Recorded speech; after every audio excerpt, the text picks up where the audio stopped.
কথা বলেন নাই, নবীদেরকে আল্লাহ পাক বানিয়েছেন। যে নবীর কথা আমি আজকে বলতে চাই আপনাদের সামনে, আমার আলোচনার মূল চারটা পয়েন্ট ছেড়ে দিয়ে নবুয়তের পয়েন্টকে নিয়ে এসেছি, যে কারণে সেটা হলো নবী মুহাম্মদ রাসূলুল্লাহ সাল্লাল্লাহু আলাইহি সাল্লামের কথা আজকে বলবো প্রাণ ভরে ইনশাআল্লাহ। আমার হুজুরের কথা বলবো আজকে রাত হলো সেই রাত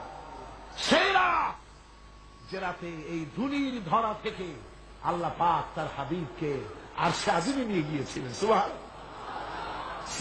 সুবহানাল্লাহ। এই পৃথিবীর মানুষগুলিকে উদ্ধার করার জন্য আল্লাহ নবীদের পাঠিয়েছেন। মানুষ তো আল্লাহ বানাইছেন, এ মানুষের স্রষ্টাকে বলেন না কে? এই মানুষগুলি যেন পথ হারাইয়া না যায়, অন্ধকারের ভেতরে তারা যেন দাঁত মুখ না ভাঙ্গি, কোন মুসিবতে যেন মানুষ না পড়ে, চলার জন্য আল্লাহ পাক নূর দিয়া দিলেন, আলো দিয়া দিলেন। আল্লাহ পাক বলেন, قد جاءكم من الله نور وكتاب مبين। আমি আল্লাহর পক্ষ থেকে তোমাদের জন্য এসেছে আলো। এই নূর কি? হুজুর। এই নূর হচ্ছেন হুজুর মুহাম্মদ সাল্লাল্লাহু আলাইহি ওয়াসাল্লামকে আল্লাহ পাক নূর বলতেছেন। সুবহানাল্লাহ। হুজুর হলেন নূর। قد جاءكم من الله نور। আমি আল্লাহর পক্ষ থেকে তোমাদের জন্য নূর এসেছে। আর দিয়েছি একখানা কিতাব। কি দিলাম? কিতাব দিয়েছি। নূর দিলাম, এমন নূর দিয়েছি। কোরআনে কারীমের মধ্যে আল্লাহ রাব্বুল আলামিন হুজুর কি সিরাজাম মুনীরা বললেন।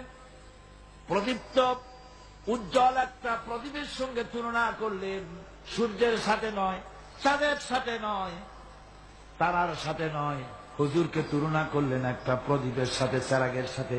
তার মানে হলো সূর্যের আলো যত বেশি হোক, সূর্য কিয়ামত পর্যন্ত যদি চেষ্টা চালায়, নতুন আর একটা ছোট্ট সূর্যের জন্ম দিতে পারবে না।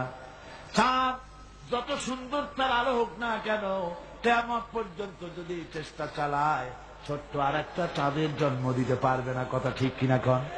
কিন্তু আপনি চিন্তা করেন, এই চট্টগ্রামের প্যারেড ময়দানের কাছে কারো বাড়িতে একটা মোমবাতিতে আলো জ্বলতেছে, সারা চিটাগং